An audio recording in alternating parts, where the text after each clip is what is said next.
ఇక్కడ కొటేషన్ చదువుకున్నప్పుడు ఒక కొటేషన్‌కి, ఇంకో కొటేషన్‌కి సంబంధం ఏమి ఉండదు. ఎంచేతంటే ఇవన్నీ ఆల్ఫాబెటికల్‌గా వస్తున్నాయి కాబట్టి స దాన్ని మనం విస్మరించి ఆ కొటేషన్‌లో ఉన్నటువంటి విషయాన్నే మనం చదువుకుంటున్నాం. Journey. Once you open your wings to fly, you must fly straight like a the swan. ఒక్కసారి నువ్వు అంటే ఇక్కడ బాబాకి దగ్గరే అని చెప్పుకోవాలి. నువ్వు నీ రెక్కలు విప్పుకొని ఎగరడానికి సంసిద్ధంగా ఉన్నట్టయితే, ఎక్కడి నుంచి మొదలెట్టావు, ఎక్కడికి చేరుతావు అన్నటువంటి విషయం నువ్వు అనుకున్నట్టయితే, తిన్నగా అక్కడికే వెళ్ళి నువ్వు దిగు. అంతే. నువ్వు ఒకసారి భగవంతుడి గురించి దర్శనానికి వెడుతున్నానని అనుకున్నప్పుడు, అంటే బాబా గురించి దర్శనానికి వెడుతున్నప్పుడు, నువ్వు ఒక మొదటి స్టార్టింగ్ స్టేషను, ఎండింగ్ స్టేషను ఒక బాబా దగ్గరికే ఉండాలి. స్టార్టింగ్ స్టేషన్‌లో మన ఇల్లు దగ్గర నుంచి, అక్కడి నుంచి బాబా దగ్గరికి వెళ్ళడానికి వెళ్ళాలి. అంటే మధ్యలో డు నాట్ ఫ్లిట్ ఆహ్, flit from tree to tree like the sparrow.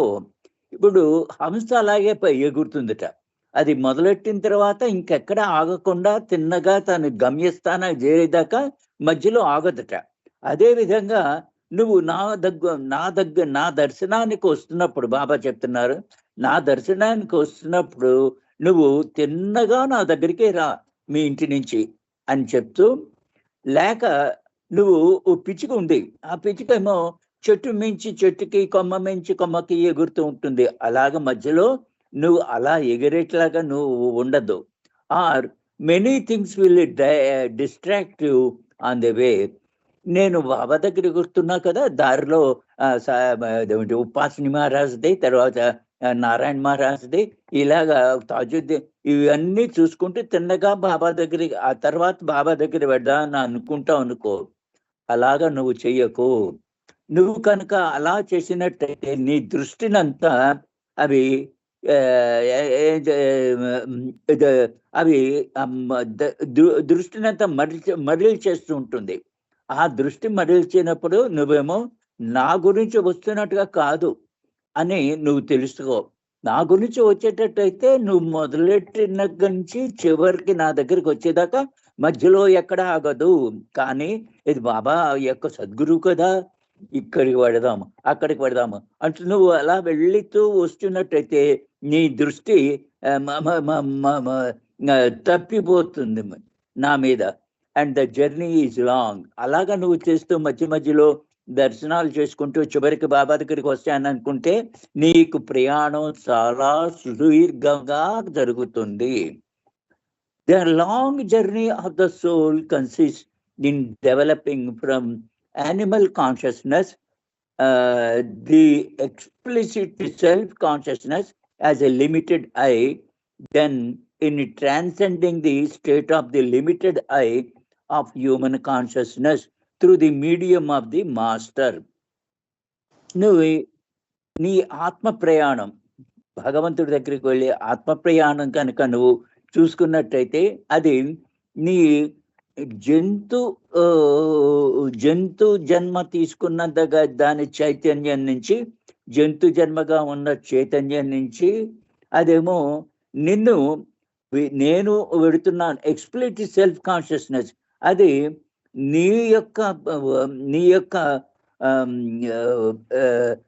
ఆత్మ యొక్క ప్రయాణము అని తెలుసుకున్నట్టయితే అదేమో పరిమితం అయిపోతోంది. ఏమిటి? నేను వెడుతున్నాను, అక్కడికి వెడుతున్నాను. ఇక్కడ సెల్ఫ్ కాన్షియస్‌నెస్ అన్నది క్యాపిటల్ స్మాల్ లెటర్‌లో పెట్టారు. సెల్ఫ్ అంటే నేను అన్నటువంటి భావంతో నువ్వు, నేను అన్న భావంతో నువ్వు వెడుతూ ఉంటావు. అది అది నీ యొక్క నేను యొక్క ఆ చైతన్యాన్ని, మానవ చైతన్యానికి అదేమో అది అలాగ వెళ్ళే కన్నా నువ్వు ఒక సద్గురువు యొక్క మాధ్యమం ద్వారా నువ్వు ప్రయాణం చేస్తుంటే నీ యొక్క ఆత్మ ప్రయాణము చాలా తిన్నగా ఉంటుంది.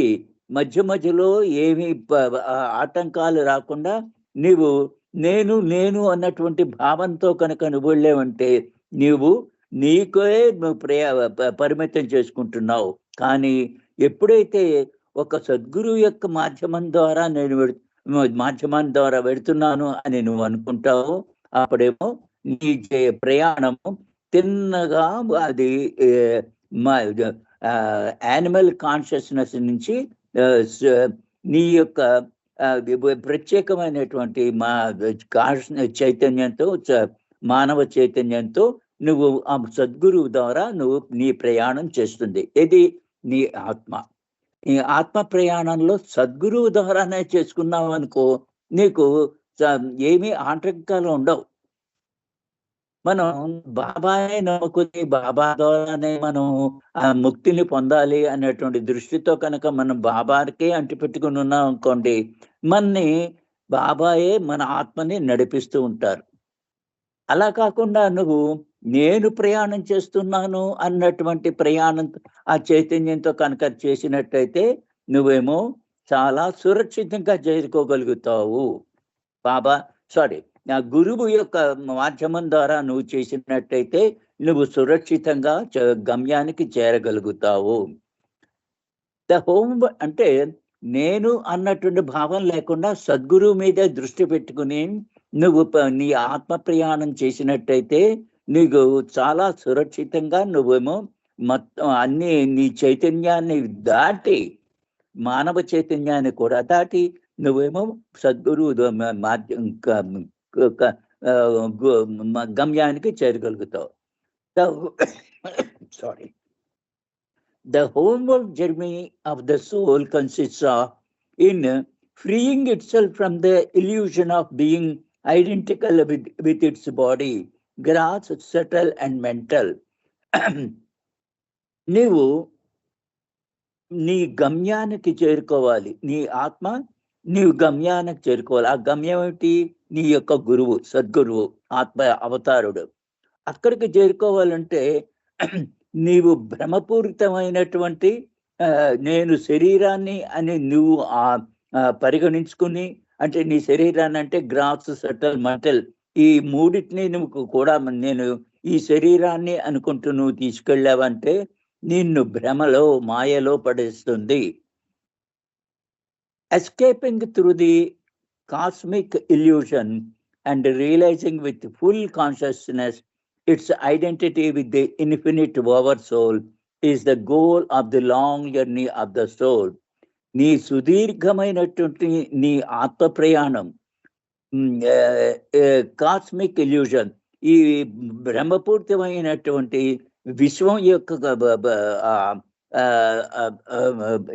యొక్క చైతన్యంతో నువ్వు కనుక మాయలో కనుక పెడుతున్నట్టయితే నీ యొక్క పూర్తి చైతన్యం అది అనంతమైనటువంటి ఆ ఓవర్ సోల్, ఆ పరమాత్మని చేరుకోవడానికి అది నీ గమ్యం.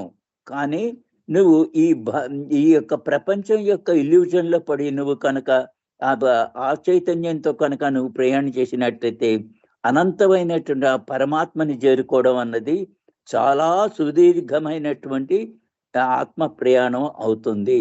అంటే నేను అన్నటువంటి భావన లేకుండా, నేను అన్నప్పుడు ఏమొచ్చేస్తుంది? భౌతిక శరీరము, మానసిక శరీరము, సూక్ష్మ శరీరం, ఇవన్నీ నీతో ఉంటాయి. కానీ దీనిలో ఈ మాయలోంచి నువ్వు తప్పించుకొని భగవంతుడి దగ్గరికి నేను వెళ్ళాలి అనుకున్నప్పుడు నీ యొక్క చైతన్యం అది అనంతమైనటువంటి చైతన్యం కలిగినటువంటి పరమాత్మ యొక్క చైతన్యం ద్వారా నువ్వు గమ్యానికి నీ ఆత్మ చేరుకోగలదు. అంటే ఇక్కడ నేను అన్న భావన ఉండకూడదు. 6 intermediate planes and their states of consciousness have to be experienced before reaching the 7th plane. ఇందాకనే మా రామకృష్ణ గారు చెప్తున్నారు, ఈ 7 భూమికల యొక్క ప్రయాణంలో 2వ ప్లేన్ గురించి బాబా చాలా రామకృష్ణ గారు చాలా వివరంగా వారికి చదివి చెప్పారు.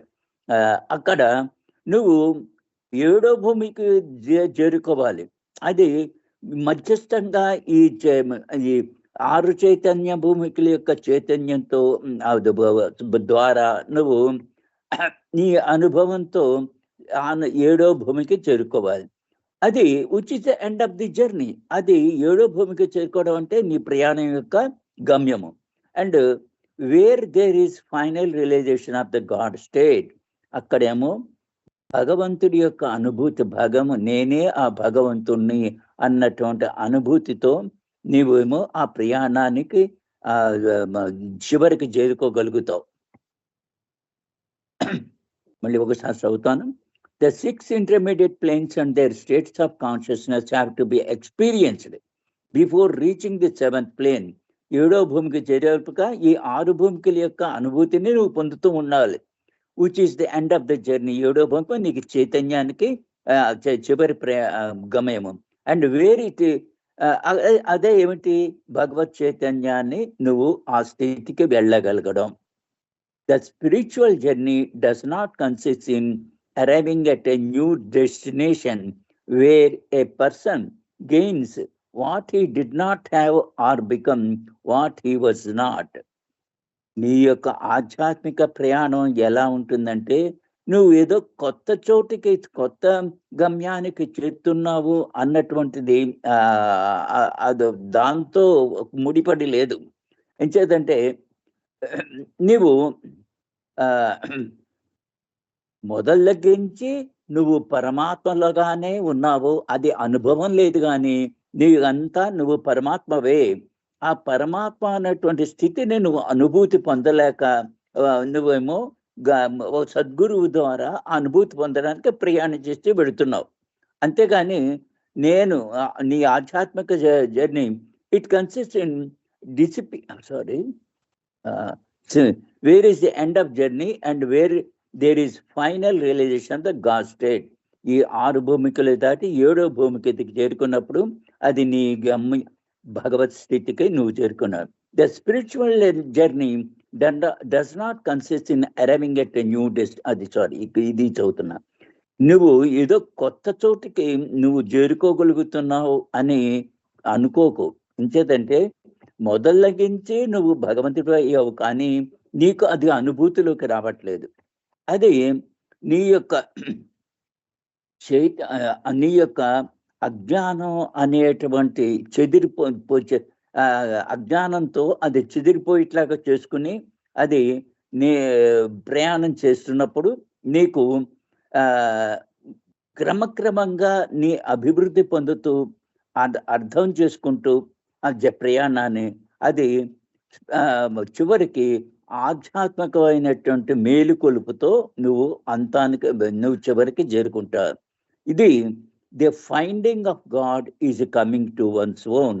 నువ్వు మొదలుగించే భగవంతుడు అయినప్పటికీ కూడా ఈ 6 భూమికల ద్వారా ప్రయాణం చేసి నువ్వు నేను భగవంతుణ్ణి అన్నటువంటి ఆధ్యాత్మికమైన మేలుకొలుపు నీలో ఎప్పుడైతే వస్తుందో అది నీ ఇంటికి నువ్వు రావడమే. అంతేగాని own self, your own self, ఇక్కడ సెల్ఫ్ అన్నది క్యాపిటల్ ఎస్. ఆ పరమాత్మ నువ్వే అయ్యి ఆ పరమాత్మని నువ్వు చేరుకున్నావు అని దీని యొక్క ఆధ్యాత్మిక ప్రయాణం యొక్క అర్థం. Journeys babas.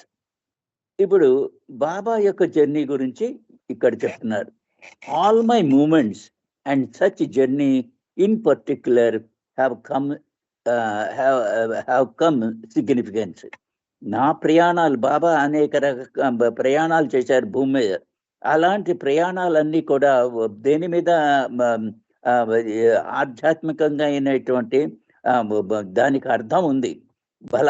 బలానా చోటికి వెళ్ళారంటే అక్కడ ఏదో బాబా యొక్క ఆధ్యాత్మికతలో ఆ యొక్క కనెక్షన్ ఉంది అంతే తప్ప this journey may be compared to the personal inspection tour of side by side a thing to see how his work is progressing at different places. ఇప్పుడు ఒక మహారాజు గారు ఉన్నారు. ఆ మహారాజు గారు నా యొక్క పరిపాలనలో అది ఏ విధంగా అందరూ జీవిస్తున్నారు అని తెలుసుకోవడానికి అనేక రకాలైన చోట్లకు వెడుతూ ఆయన యొక్క సామ్రాజ్యంలో అది అనేక చోట్ల నుంచి వెడుతూ ఉంటారు. అంటే తన యొక్క పరిపాలన యొక్క ప్రభావం ఎలా ఉంది అనేది చూసుకోవడానికి ఆ మహారాజు ఏమో తన రాజ్యాల్లోనే తన యొక్క సామ్రాజ్యంలోనే అనేక చోట్లకి వెడుతూ చూస్తూ ఉంటాడు. అంతే అలాంటిదే ఈ నీ ఆత్మ ప్రయాణం. సారీ, బాబా యొక్క ప్రయాణం. బాబా ప్రయాణాలు చేస్తుంటారు కదా! అవన్నీ కూడా నా యొక్క ఆధ్యాత్మికత ఈ చోట్లలో ఎలాగ జరుగుతోంది అని చూసుకోవడానికి ఆయనేమో ప్రయాణం చేసి పెడుతున్నారు. ఊరికినే ఆయన మొత్తం భూప్రపంచం అంతా ఫారిన్‌లోను, ఇండియాలోను అన్నీ కూడా అన్ని చోట్ల చూసారు. అన్ని చోట్ల ప్రయాణం చేశారు. అంటే అది ఆ ప్రయాణం చేసే బాబా యొక్క ప్రయాణం చేసే దాని అర్థం ఏమిటంటే, ఆయన యొక్క ఆధ్యాత్మిక మార్గాల్లో జరుగుతున్నటువంటి మార్పులు, చేర్పులు చూసుకోవడానికి ఆయన ప్రయాణం చేశారు. అంటే ఒక చోట నుంచి ఒక చోటకి వెళ్లారు అంటే దానికి అర్థం లేకపోలేదు. ఉంది. అంటే ఆయన యొక్క ఆధ్యాత్మికతని ఏ విధంగా ప్రకటీకరణ అవుతోంది అందరిలోనూ అని తెలుసుకోవడానికి ఆయన బాబా ప్రయాణం చేస్తూ ఉంటారు. Travels with me entails great privation. బాబాతో ప్రయాణం అంటే చాలా చాలా కష్టాలు పడుతూ ఉండాలి. The harassment that I give is greater during my travels. ఈయనేమో చాలా బాధలు ఇస్తూ ఉంటాడు తనతో వస్తున్న వాళ్ళకి ఈ ప్రయాణాల్లో. అది and it is while travelling that my greatest work is done. ఆ విధంగా ఆయన కష్టాలు ఇస్తూ తనతో కొడుతున్న వాళ్ళందరి తను బాధపడుతూ మిగతా వాళ్ళు కూడా బాధపడేట్లాగా ఆయన ప్రయాణం చేస్తూ ఉంటారు. అదేమిటి తన యొక్క ఆధ్యాత్మిక పని దానిని ఆయన సర్వే చేయడానికి వెళుతున్నట్టుగా వెళుతుంది. ఒకసారి మళ్ళీ చదువుతాను, sorry. Travels with me entail great privation. నాతో ప్రయాణం అన్నది చాలా బాధలు ఓర్చుకోవాలి. The harassment that I give is greater during my travels. ఈయన తనతో వస్తున్న వాళ్ళకి తను బాధపడుతూ ఉంటాడు, వాళ్ళు కూడా బాధలు కోర్చుకుంటూ వెళుతూ ఉంటారు కూడా వచ్చిన వాళ్ళు. అది ఆ ప్రయాణం చేస్తుండగానే తన యొక్క అద్భుతమైనటువంటి కార్యక్రమం అది జరుగుతూ ఉంటుంది. ఆయన చేస్తున్న కార్యక్రమం జరుగుతూ ఉంటుంది. ఇది బాబా యొక్క ప్రయాణాలకి అర్థవంతంగా ఇలా చేశారు. ఇక్కడ Judas, the greatest service was Judas betrayal. ఇప్పుడు క్రైస్తుకి కొంతమంది ఆయన మండలి వాళ్ళు ఉండేవారు. వాళ్ళంతా వాళ్ళు అందులో జూడాస్ అన్నటువంటి వాడు అతనేమో క్రైస్తుని వంచాడు. అంటే ఆయన ఎలాగా, when he kissed Christ on the చీక్ he did nothing, God did all. ఈ జుడాస్ని బాబా తన వంచన చేస్తాడని తెలుసుకుని కూడా ఆయన తన బుగ్గ మీద ఒక ముద్దు పెట్టాడు. అది ఈ బిహేవ్డ్ అండర్ ఎ వెయిల్. అతనికి ఆ ముద్దు పెట్టుకోగానే ఒక తెర పడిపోయింది అతని ముందర. ఒక వింతగా ప్రవర్తించడం మొదలెట్టాడు ఆ Judas. He had the most difficult thing to do for the master of all the disciples. ఈ జూడాసు చాలా కష్టమైన పని చేయవలసి వచ్చింది తన యొక్క గురువు యొక్క. మిగతా శిష్యుల కన్నా ఇతను చాలా ఎక్కువగా చేయవలసి వచ్చింది. Judas loved Jesus very much. అంటే ఆ జుడాసే ఆఖరికి ఇక్కడ కింద వస్తుంది అనుకుంటే చూద్దాం. Judas loved Jesus very much. If there had been no Judas, there would be no Jesus. జుడాసు క్రైస్తుని చాలా గొప్పగా ప్రేమించాడు. కానీ అతను కనుక జుడాసే కనుక లేకపోయినట్టయితే నీ క్రైస్తు అన్నవాడే లేనట్టు. Judas had a Judas who betrayed him. Sorry, Jesus had a Judas who betrayed him. ఈ జీసస్ దగ్గర ఉన్న జుడాసు ఆయనేమో వంచాడు. ఎవరిని? క్రైస్తుని. During the lifes of all previous avatars there was a Judas. అన్ని అవతార వచ్చినటువంటి అంటే ఇంత మతాల కింద వచ్చినటువంటి ఆ సద్గురువులందరూ కూడా వాళ్ళు ఎవరు జొరాస్టరు, బుద్ధుడు, క్రైస్తవు, మహమ్మద్, రాముడు, కృష్ణుడు ఇన్ని అవతారాల కింద వచ్చిన తర్వాత ఈ జుడాస్ యొక్క మధ్యలో క్రైస్తవ యొక్క ఒక ప్రయాణం చేశారు. దానిలో ఏమో ఈ జుడాస్ ఏమో ఒక బాబా క్రైస్ట్ ఏమో ఒక తెర వేసేసాడు. దానివల్ల అతను బాబా జుడాస్ ఎవరు క్రైస్ట్ ఎవరు అని రోమన్ సామ్రాజ్యంలో క్రైస్ట్ గురించి తెలుసుకుందామని వస్తుంటే ఇతను ఈ జుడాస్ కి జుడాస్ క్రైస్ట్ గురించి చెప్పిన వాళ్ళకి ఈ బంగారు నాణాలు బహుమతి ఇస్తున్నాము అని చెప్పగానే అతను ఆ బంగారు నాణాలు తీసుకుని అతడే జీసస్ అని చూపించాడు. ఆ విధంగా ఆయన్ని వంచన చేశారు. ఎంచేత రోమన్ మహారాజు అతన్ని జీసస్ కనుక దొరికినట్టయితే అతన్ని చంపాలన్నటువంటి చిలువ వేయాలన్నటువంటి దృష్టితో అతను వెతుకుతూ ఉన్నాడు. కానీ ఎవరు చెప్పలేకపోతున్నారు. కానీ జూడాస్ చెప్పేస్తాడు. ఎంచేత ఉన్నటువంటి శిష్యుల్లో ఒకడైనటువంటి జూడాస్ చెప్తాడు, I am happy that at least అంటే డబ్బుకు అమ్ముడైపోయాడు అతను. ఆ బంగారు నాణాలకి అమ్ముడైపోయి జూడాస్ని జేసస్ని చూపించేశాడు. ఇక్కడ బాబా చెప్తున్నారు, I am happy that at least among you there is no one who will sell me. బాబా ప్రస్తుతమైన అవతారంలో తాను తన యొక్క శిష్యుల వైపు దృష్టి పెట్టి ఇలా చెప్తున్నారు, మీలో ఎవళ్ళు కూడా నన్ను అమ్మేస్తారన్నటువంటి నాకు అమ్మేస్తారని లేరు. కాబట్టి నేను చాలా ఆనందంగా ఉన్నాను, హ్యాపీగా ఉన్నాను. So someone will have to do that job. ఎవరో ఒకళ్ళు ఆ పని చేయవలసిందే బాబా అని ఇక్కడ చెప్పారు. 1 minute, 2-3 ఉన్నాయి, అవి చదివి ఆపేస్తాను. Judgement. The judges of the world bring guilty to the guilty and punish them. ఈ ప్రపంచంలో ఉన్నటువంటి కోర్టులు ఉన్నాయి కదా, ఆ దాంట్లో ఉన్న జడ్జెస్ వాళ్ళు తప్పు పని చేసిన వాళ్ళేమో వాళ్ళు శిక్షిస్తూ ఉంటారు. ఇతను తప్పు చేశాడు, ఇతను శిక్షించాలని. I bring guilt to the guilty and forgive them. Baba కూడా ఒక జడ్జి కదా ఈ ప్రపంచంలో. అతనికి ఇతను మీ యొక్క తప్పులు చూపిస్తాను మీకు, కానీ నేను క్షమిస్తున్నాను అంటారు. ఈ ప్రపంచమైనటువంటి జడ్జెస్ ఏమిటి, పనిష్మెంట్ ఇస్తారు. కానీ ఆ బాబా మటుకు ఆయన క్షమిస్తాడు అతన్ని. వాళ్ళు వంచన చేసిన వాళ్ళు ఉన్నప్పటికీ కూడా. Justice. I am the innermost judge. Baba చెప్తున్నారు, నేను మీ అంతరంగంలో ఉన్నటువంటి నేను ఒక జడ్జిని. There is no one thing with me which is unique. నాతో ఒక విషయం చాలా గంభీరమైనది ఉంది.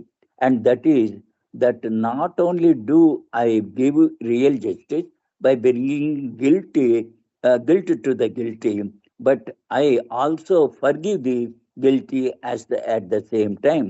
మీలో ఆ యొక్క వంచన చేసేవాళ్ళు, మీలో నన్ను బాబా ప్రేమికుండా చేసేవాళ్ళు ఉన్నారు. కానీ చివరికి మీలో యొక్క ఆ గిల్ట్ని పైకి తీసుకొచ్చి నేను మిమ్మల్ని క్షమిస్తూ ఉంటాను. My justice is always tempered with mercy. నా జస్టిస్ ఎలా ఉంటుందంటే దయతో కూడుకున్నటువంటి ఇది. And I always forgive. నేను ఎప్పుడు కూడా క్షమిస్తూ ఉంటాను. Justification. Everyone is in the habit of justifying his own actions. ప్రతి వాళ్ళు తను చేసిన పనులేమో అది కరెక్ట్ అని దాన్ని సమర్థించుకుంటూ ఉంటాడు. And moves heaven and earth to establish what he said or did was right. మొత్తం అన్నిటినీ తలకంచి వేసాను కూడా తను ఏం చెప్పాడో అది నిజంగా కరెక్టే అని చెప్పుకోవడానికి ఈ అందరూ ప్రపంచంలో అందరూ కూడా ప్రయత్నం చేస్తారు. No matter how insignificant it may be. అలా చెప్పుకోవడానికి ఎంత అది ఎంత సిగ్నిఫికెన్స్ లేకపోయినా అది మట్టుకు అందరూ చేస్తుంటారు. తాను చెప్పిందే రైట్ అని ఒప్పించుకోవడానికి అందరూ కూడా ప్రయత్నం చేస్తున్నారు. ఇక్కడితో ఆపేస్తానండి. అవతార్ మెహర్ బాబా, జై బాబా శర్మ గారు, ఇక్కడితో ఆపేస్తాను. జై బాబా, జై బాబా శర్మ. జై మెహర్ బాబా అండి. బాబా కొట్టేసిన చక్కటి విషయాలు తెలియజేశారు. మీకు జై మెహర్ బాబాలు.